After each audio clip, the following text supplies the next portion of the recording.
Welcome to Roots and Routes, where we journey across continents and generations.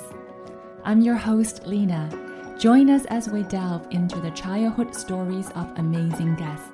We'll investigate those pivotal moments, uncovering how culture traditions and family values shape dreams. From bustling cities to quiet towns, old school wisdom to new age innovation, we'll piece together how parenting styles intersect with personal journeys.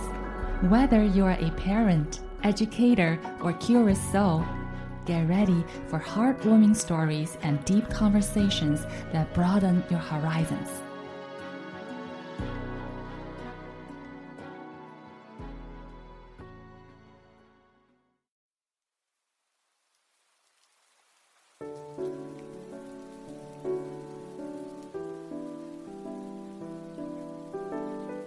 Hello everyone, welcome to Roots and Routes. I'm Lena. Recently, one of my immigrant friends, an Indian American mom who has listened to my podcast, expressed how refreshing it was to hear someone like me on the air whose first language isn't English and who shares similar identities and the life struggles with her. As a newly first-generation immigrant who didn't spend the majority of her life in the United States, she often finds herself being categorized into the Indian American group, which doesn't fully represent her identity because even with her American citizenship, she still doesn't feel quite Americanized yet. She also faces the challenge of raising her children amidst a different culture and the value conflicts. I know, just a simple label like Chinese American or Indian American doesn't fully explain who we are. We didn't come to this country young enough to have English as our first language. We didn't grow up playing Easter egg hunts or attending high school proms with boyfriends or girlfriends. We still don't quite understand the mystery of how macaroni cheese or chicken nuggets can be a proper meal. We're still trying to process the truth that our children's childhood will be completely different from ours, and there is no reference to look at or experiences to learn from. We are in this journey of becoming someone who carries complex identities, who are no longer the old version of themselves, but not quite the new version yet. Who are part of this collective feeling of belonging and not really belonging, who lives in between the two different realities and that creates a unique future with the unknown. I share all your confusion, fear, hesitations, and all the weird combination of the hidden homesickness and the comfortness of being at home at the same time. Standing at a crossroad every day with our roots and routes intertwined together. But please, just remember, you are brave and you are awesome. Every day you should celebrate how well you have been kicking this new life's ass. You're living this unique and extraordinary life that you will only have once in your lifetime. Humans are extremely good at adaptations. We have been doing this for thousands of years, and we are doing it now. There are so many others out there experiencing the same life in different corners of the world. So, we're not alone. Today, I'm excited to introduce our guest, Rebecca Jo-Rushdy, who has been the true global nomad champion since she was a child. She has moved 11 times internationally, attended 9 different schools before she turned 18, traveled 35 international cities within a year with her husband and children. A mompreneur who is fully embracing this life journey of living with both complexity and simplicity. Who once got lost in this fitting in or not fitting in life journey, but eventually find her new path to let go all the emotional burdens along the way. There's so little we need in life to live a good life. Being able to observe going from different countries and, we just need our basic needs met. I had this shift this one day it's a privilege to be able to decide what I want to do next. I moved around so much, but I still carried so much emotional baggage with me. So now I'm able to help people, guide people, and teach them how to let go with gratitude. Stay tuned. We will dive into a deep conversation with Rebecca, uncovering the remarkable story of her global nomad life.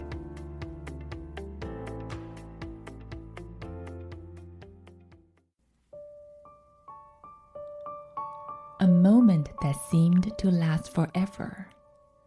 It's a world where everything is known and worth knowing. A moment where everything is good and nothing is lacking. It's a world where nothing is evil and everything is possible. A moment where everything is believed and nothing is questioned. Is a world where everything is clear and nothing is hidden. A moment where you think the story is the way the world is. A moment is when you can say, if you were ever young, if you ever had a childhood.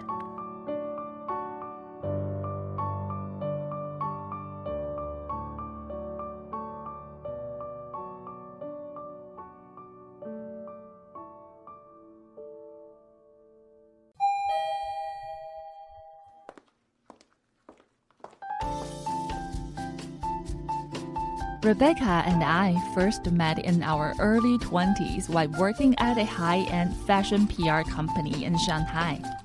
I'll never forget the day I first met her. She was wearing a pair of bright yellow rain boots even though it wasn't raining.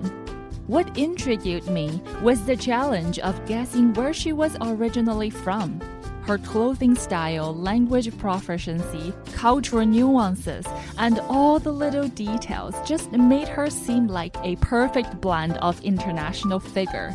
She spoke English, Mandarin Chinese, and Japanese fluently without a distinct accent. She effortlessly fits into any social group regardless of age, position, or background. She was like the typical global citizen you'd find on Getty Image. Everybody in our company loved Rebecca. She was smart and popular, but in the opposite way of being intimidating. I couldn't help but wonder, how could she pull off this mixed identity so perfectly? Is she even a real human? As we became friends, I discovered the complexity of her origin. Both of her parents were Chinese and frequent travelers. She was born in the United States as the second child. She spent her early years in Japan. Subsequently, her family relocated to Hong Kong, where she spent most of her childhood before moving to Shanghai, where she spent her teenager years. After all that, she attended a boarding school in the United States and finished college until she returned to Shanghai for work. Rebecca's background is undeniably complex. However, she maintained a simple lifestyle. As years passed by, we both embarked on different career paths after our time at that PR company. While I was still busy with climbing the corporate ladder in Shanghai, she got married, formed her own multicultural family, and relocated to Hong Kong again. She started her own business by founding a baby gifting retailer brand, officially transitioning into her new role as a mompreneur. I still remember the time I visited her and her first baby in Hong Kong. I couldn't believe my eyes. That Getty Image girl who once walked out of an office building with bright yellow rain boots was now standing in front of me wearing a nursing cover, breastfeeding a little human being. Yep, life can turn you inside out.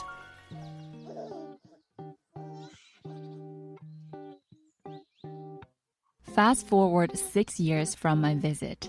Rebecca and I were sitting in the park under the bright California sunshine, having a picnic with our babies. At that moment, we both were on the career break. She sold her retailer business. taking a gap year with her family, traveling around the world, figuring out life with kids, and their next destination after Hong Kong.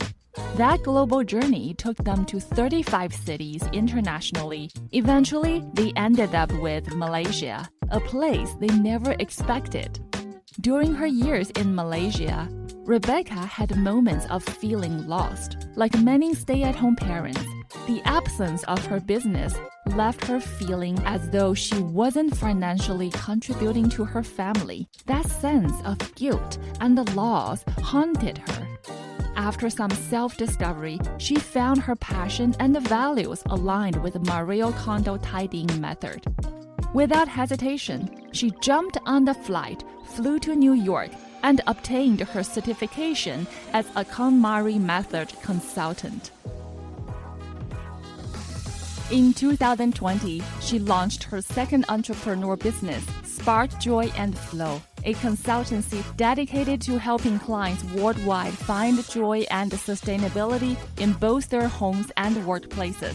She has also conducted many workshops, courses, and speeches for many corporations, including IBM and Unilever, empowering their employees to thrive in spaces that support their physical and mental well-being. Meanwhile, Rebecca and her family's nomadic journey has never ended. Having reached her 11th international move in her lifetime, she and her family relocated to Edinburgh 3 years ago. Her two beautiful daughters, who inherit the family's nomadic DNA, have also become two little global citizens.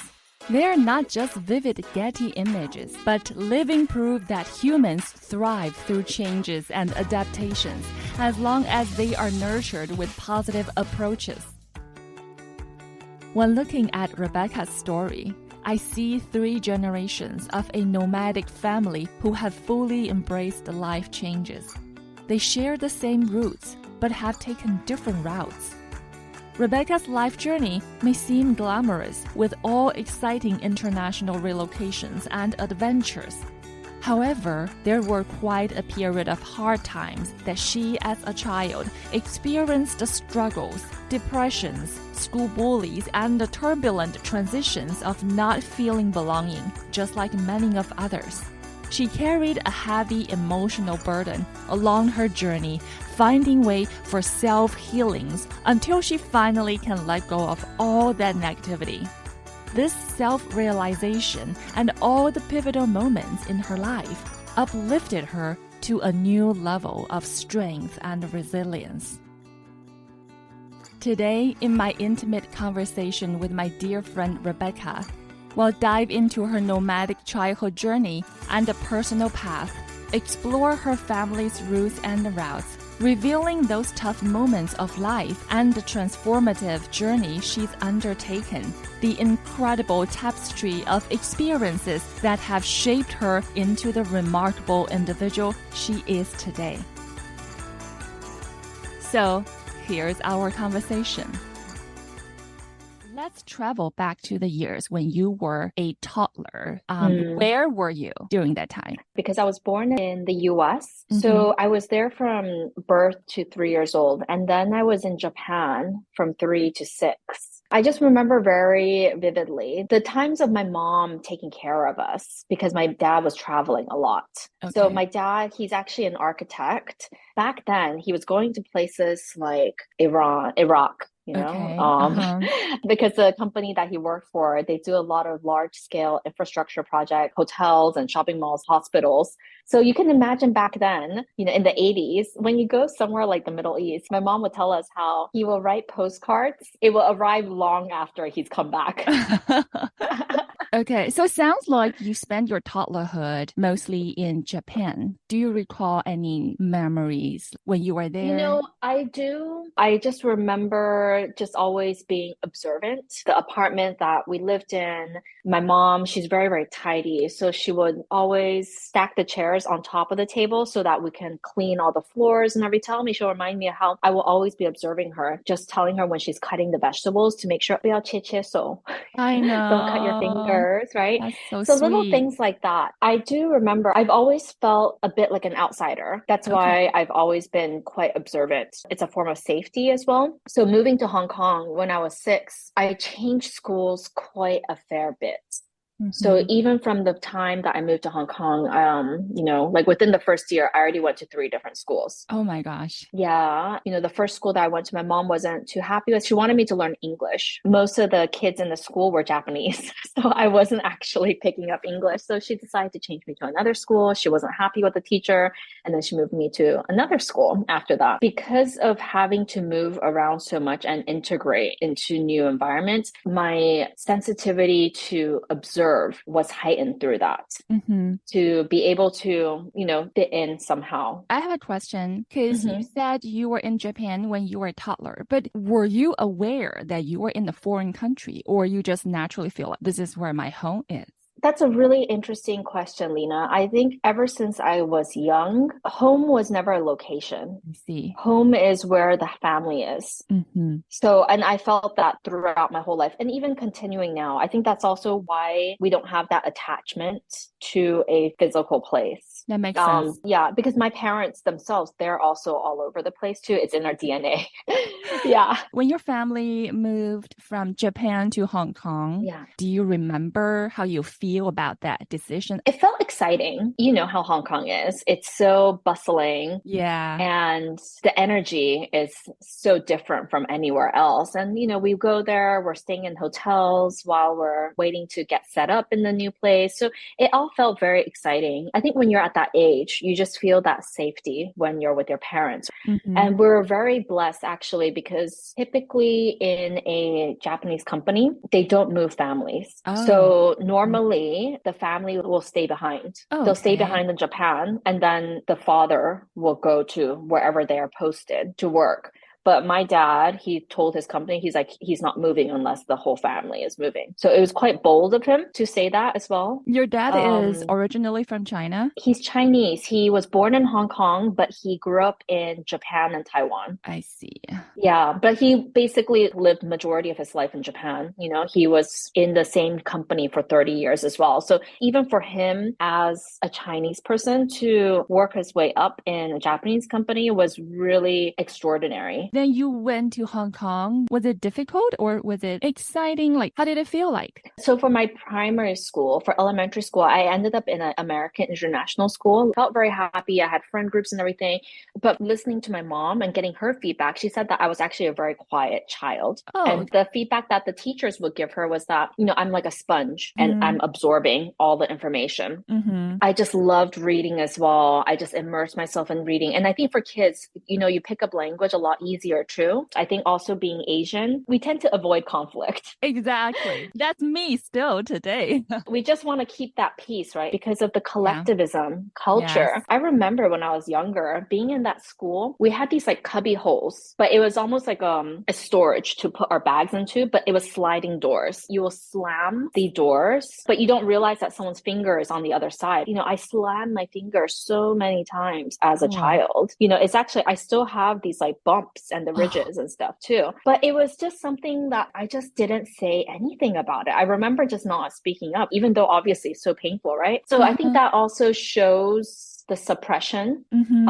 You're just like, okay, you're just going with it. You're just tolerating things as well. I think it's also part of because of I've moved around a lot and then also being highly sensitive too. So by the time I switched schools when I was in 5th grade, Okay. and then it started to kind of go downhill. I felt like I was quite happy-go-lucky, but it was kind of the turning point into the realities of how the world works, if that makes sense.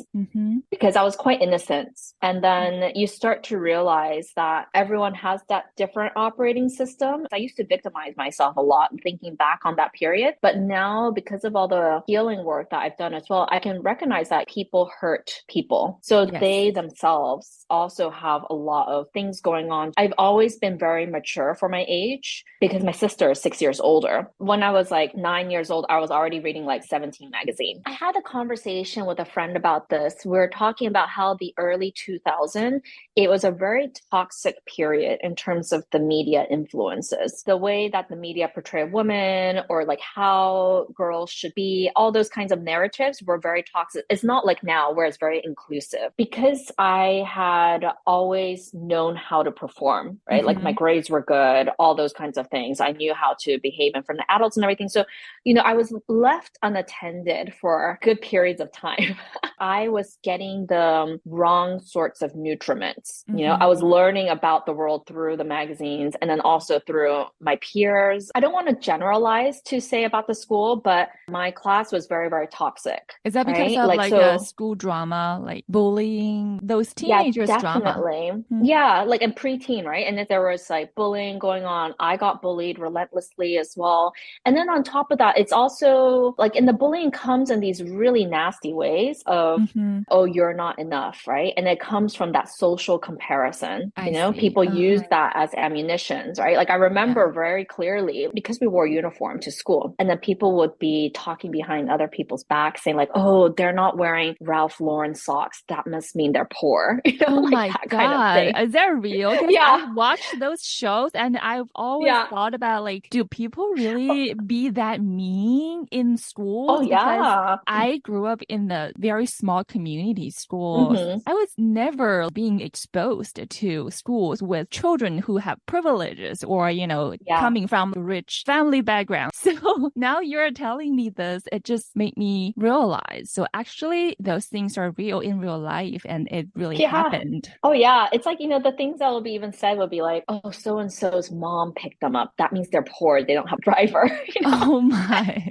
Things like that. And it was interesting because now looking back as an adult, I recognize that these narratives are fed from somewhere else. They picked it Yes. up from somewhere else, right? So Yes. it helps because it's very forgiving. You just realize like, yes, that's also why for you and me, we place such an emphasis on how the upbringing of children right now to give them those roots and those Yes. wings to fly.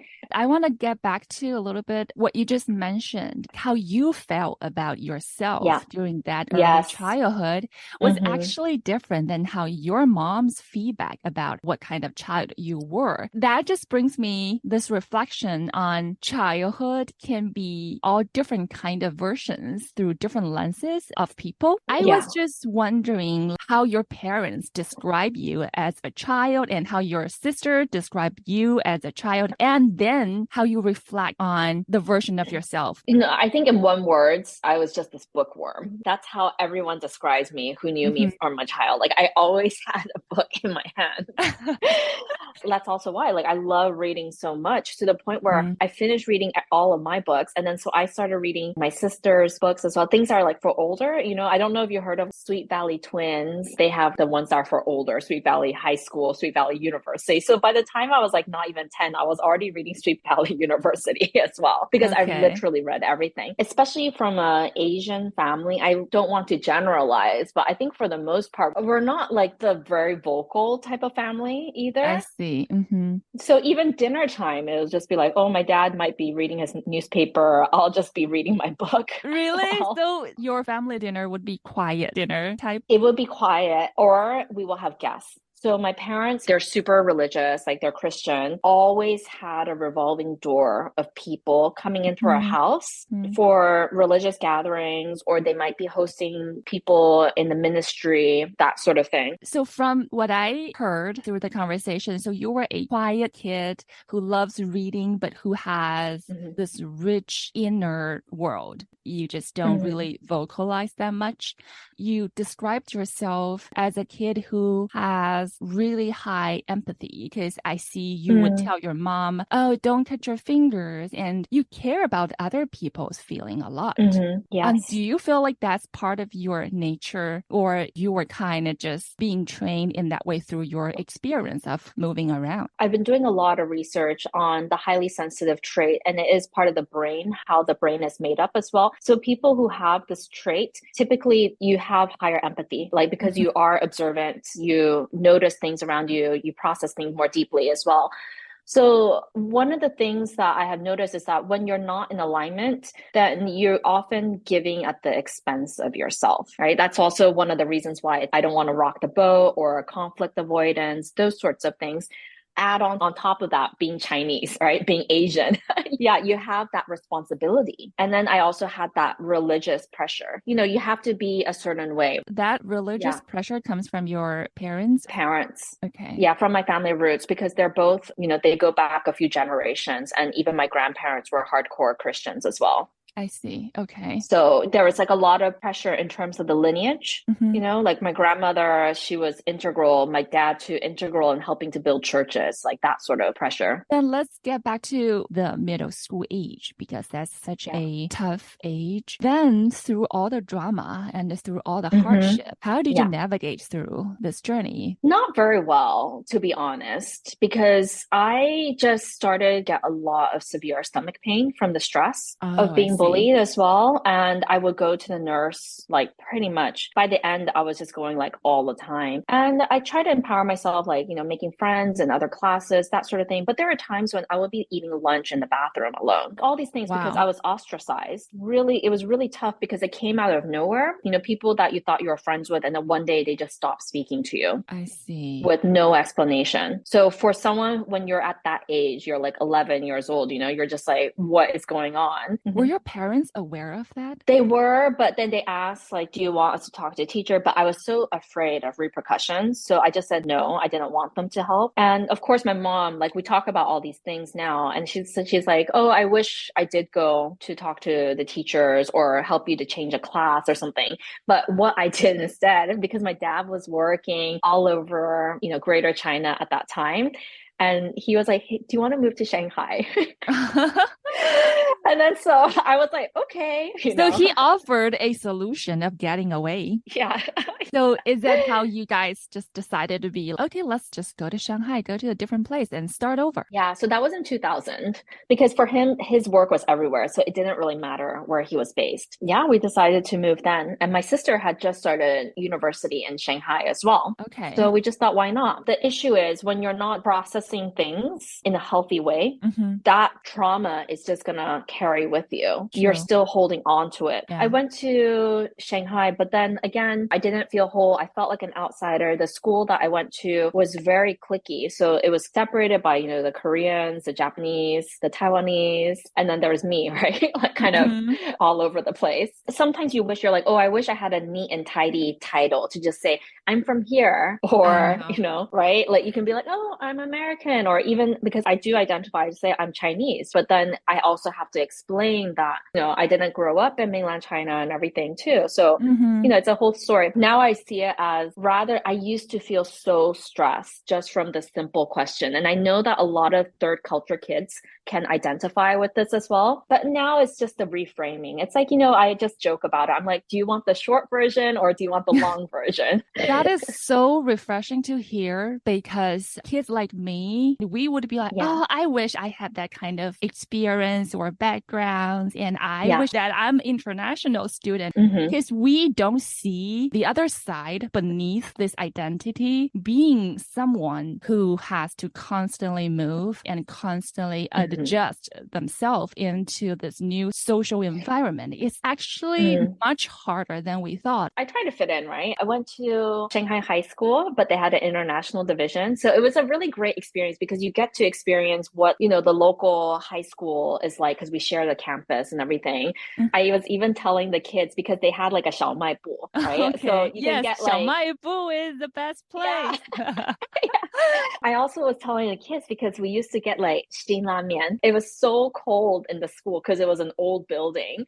So we will buy the pot noodles because it just to warm us up during school time too. Like little memories like that. And then, but I wasn't happy there because I felt like that outsider still. I think there was only about a handful of students who were native English speakers. Okay. Like probably less than 10 during that time. Like, and I'm talking about all the way to high school. And then I decided, I was like, okay, I'm going to apply to boarding school. So boarding school starts from ninth grade in the US. Then I decided to apply to schools in California. I was around 12 years old when I did this because my sister went through college application not long before. And then I was looking through all of her college catalog. And that's when I decided this is the university that I want to go to, which was in New York, Parsons. So at 11, I already knew what university I wanted to go to. I just always pictured the boarding school as a hard thing for young kids who had to leave their comfort home and fit into a new social environment without parents being around to support, right? But I have never been there. So I'm really curious, how did that experience feel like? It just felt like I didn't fit in, because even though I was born in the US, but I didn't grow up in the US. So very different from the people who grew up all their life in the US. Of course, there is that sense of loneliness. Why boarding schools do work is because you are in that environment. It's almost as a herd mentality. So everyone is studying, everyone gets good grades, all that kind of stuff, because you do have that extra support for studies and all the extracurriculars and everything too. So it is such a massive privilege to be able to be in an environment like that. But again, because I wasn't grounded, I got up to a lot of reckless behavior. Such as? Oh my gosh, like so much happened. Like sneaking out, shoplifting, like all those kinds of things. It was just silly. It's very reckless. I mean, I've apologized to my parents so many times as well, like since reflecting on it. And then, so that's also why I only stayed in boarding school for 1 year. Oh, I actually had to leave the school. Yeah, because of the reckless behavior. Oh, right? Really? I didn't know that. Okay. Yeah.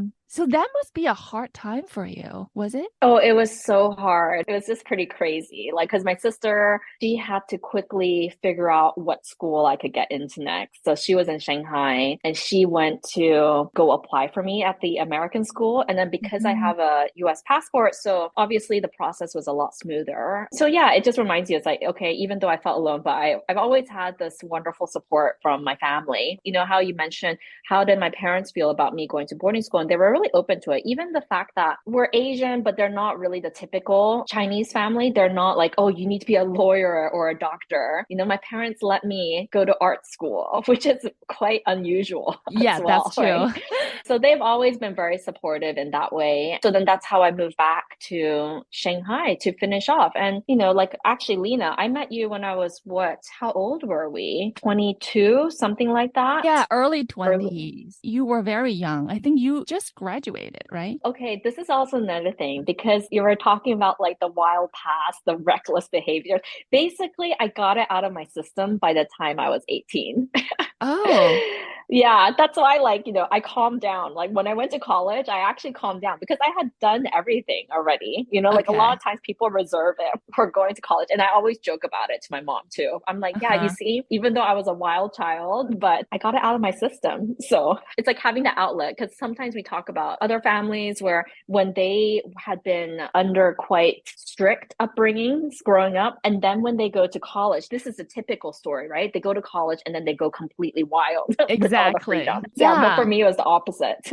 What I learned along the way is that even though I went to so many schools along the way, I always knew that I wanted to go to New York for university. Even though I went to 3 different high schools, but my eye was always on that goal since I was 11.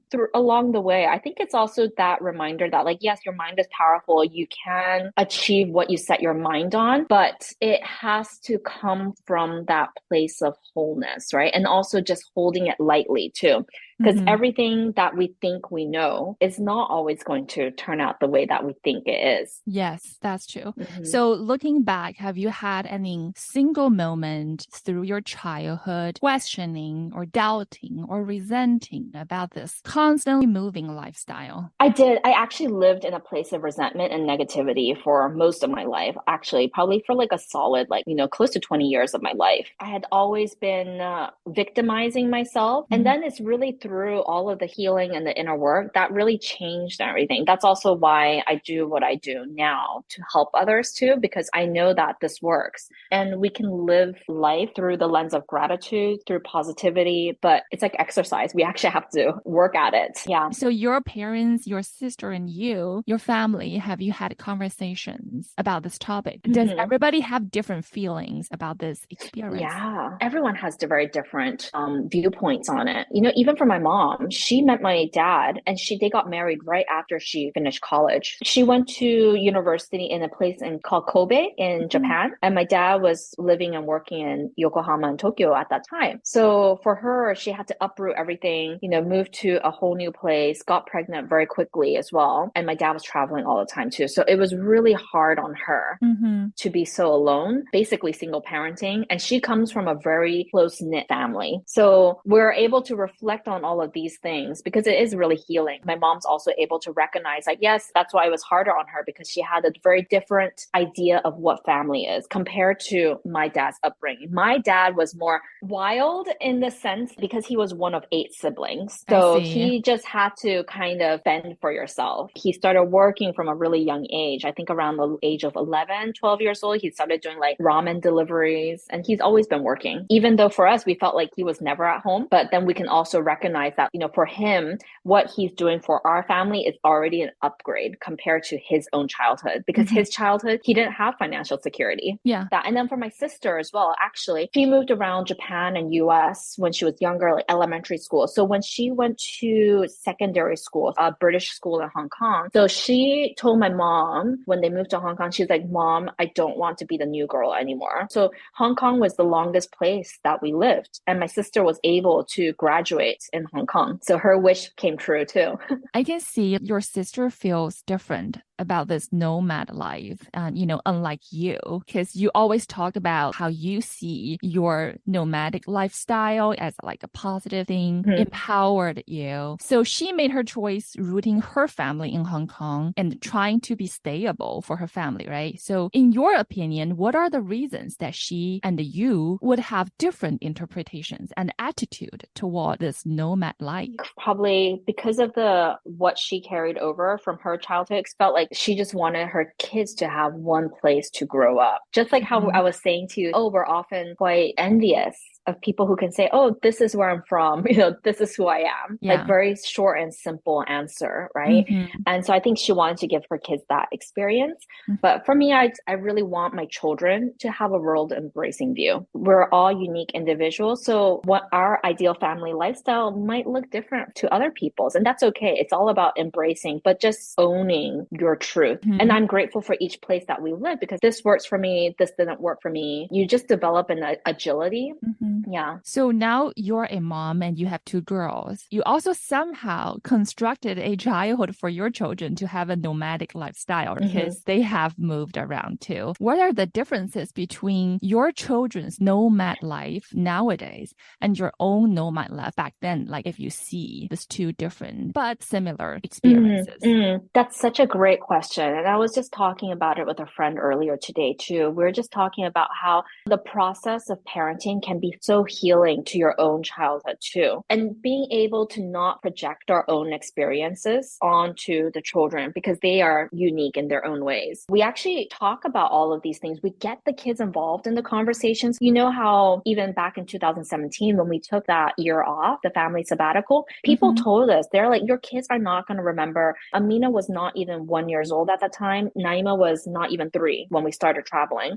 And people said they won't remember all that kind of stuff, trying to put us off it. But we still talk about those amazing experiences. The limiting beliefs are usually set upon by the adult. And now I'm also able to empower them too. We have conversations about these things all the time. Like one of the things I have been exploring recently, because we would love to put some root here in Edinburgh in Scotland, because I think it's a really amazing place to raise children. You've been here too. You were our first guest. Agree. Yeah, it's an amazing place to raise children. You know, we talk to the kids about about all these, house hunting and school catchment areas. And they're part of that dialogue, which I think is beautiful.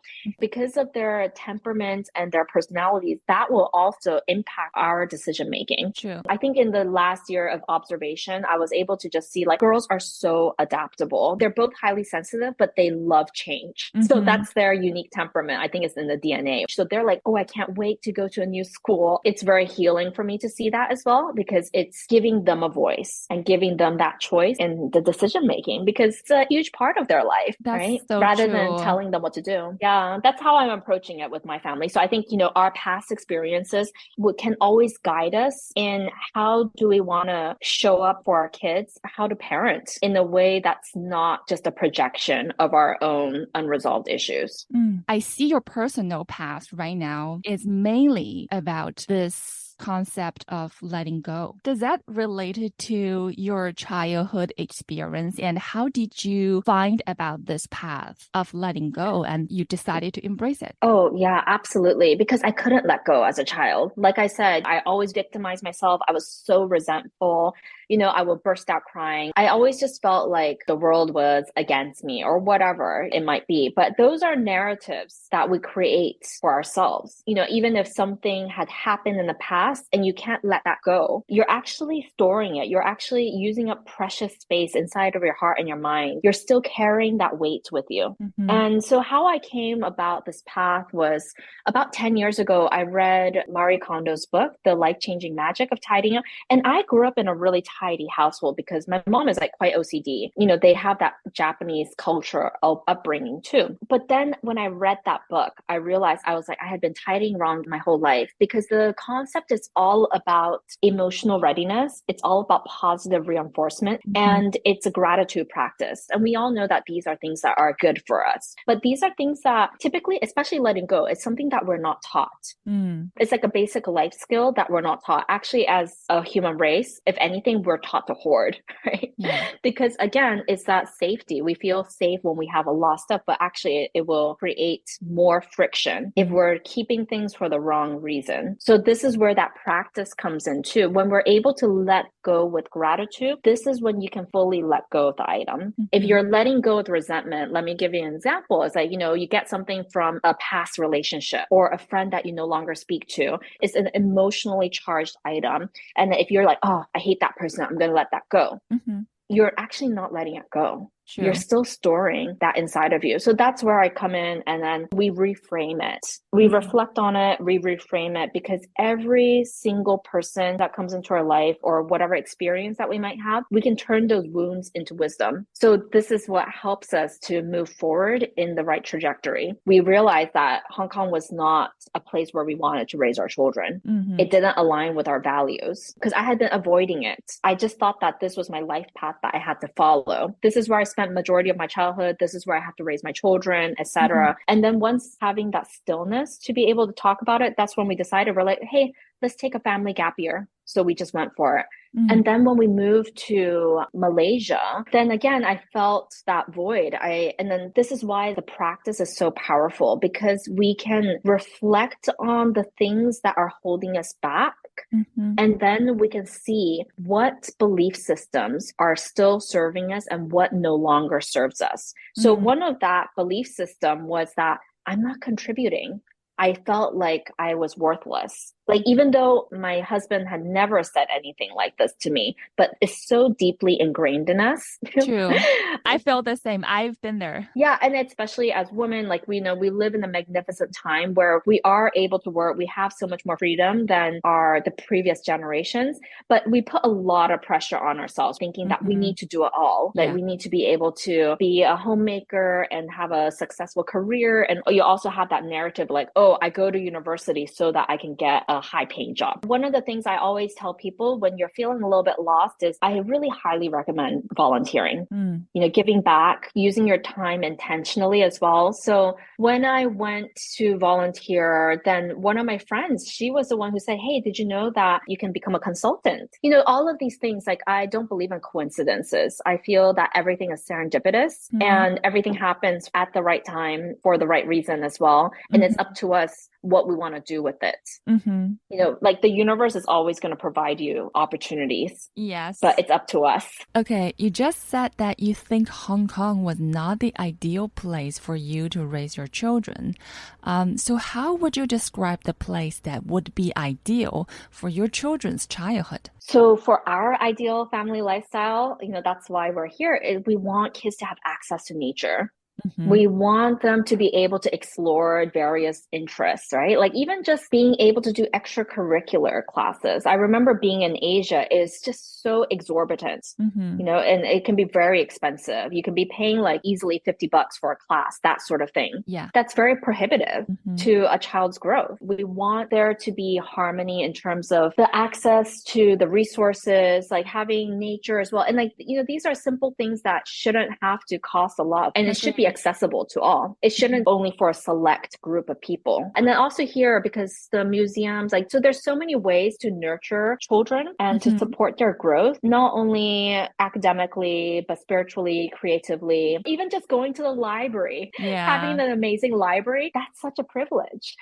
Yeah, that's true. I'm so glad you guys found this happy place. And we visited you guys last summer and it was wonderful. I think that's the thing. We can get excited about change, following your joy, because life is too short. I'm not saying that it's an easy path, but just that when you know that you're doing something that is true to you, you won't regret giving it a shot. Thank you. That was beautiful. And thank you for sharing your personal stories with us today. There are some part about the hardships that you went through and that vulnerability. I think that could really relate it to a lot of people who are listening to this. I just want people to know, like, you see people having this wonderful life, but you don't know what they have been through and how they came all the way to this point. So I just really wish this conversation could inspire more people to be brave enough to really embrace themselves and learn how to let go so they can have more possibilities in their life. Thank you, Lena. I think because for a really long period of my life, I didn't think life was worth living. So now, this is my purpose, right? Like I want people to understand that through your hardship, through your challenges, we can thrive through it. And you're never alone. Don't be afraid of asking for help as well. As humans, we can get through anything. I love how this conversation has truly brightened my day. As I looked at those old pictures of Rebecca and me, I began to see her in a new light. The nomad child who had been to so many places and overcome so many challenges has now blossomed into a remarkable woman who is shaping the world in the positive way, guided by her own narratives of letting go. Her journey reminds me of the renowned scholar Walter Fisher and his narrative theory, in which he believed that humans are natural storytellers, and our worldviews and values are shaped by the stories we encounter and share. Rebecca's story made me wonder how we will share our narratives with the generations that follow. How can we change our stories to let go of the past and empower others? If you find Rebecca's approach resonating with you, you can explore her work further on her website, sparkjoyandflow.com. Let's all be part of the positive narratives.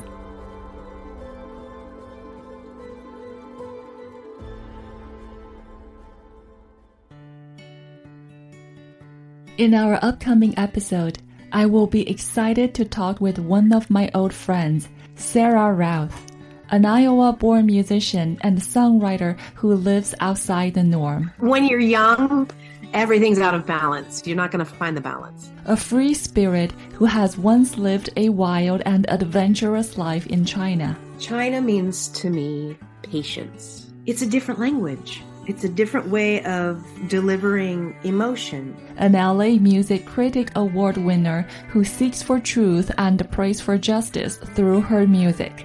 I never let criticism get to me. I own who I am as an artist. In Los Angeles, it's a hustle. There is so much pressure to play at the certain places that people are going to go to or get recognition where you think that you deserve recognition, because I don't want to feel that way inside, because then I won't be able to deliver the way that I want to deliver as an artist. A mom, a sister, and a daughter who embrace each day with authenticity. Outside the norm, it's just, I don't have any cares to deliver myself in a way that isn't true to me. I think life is so much easier if you just live true to yourself, if your authentic self can be delivered daily. Stay tuned for a heartwarming conversation as Sarah shares her incredible life journey and music.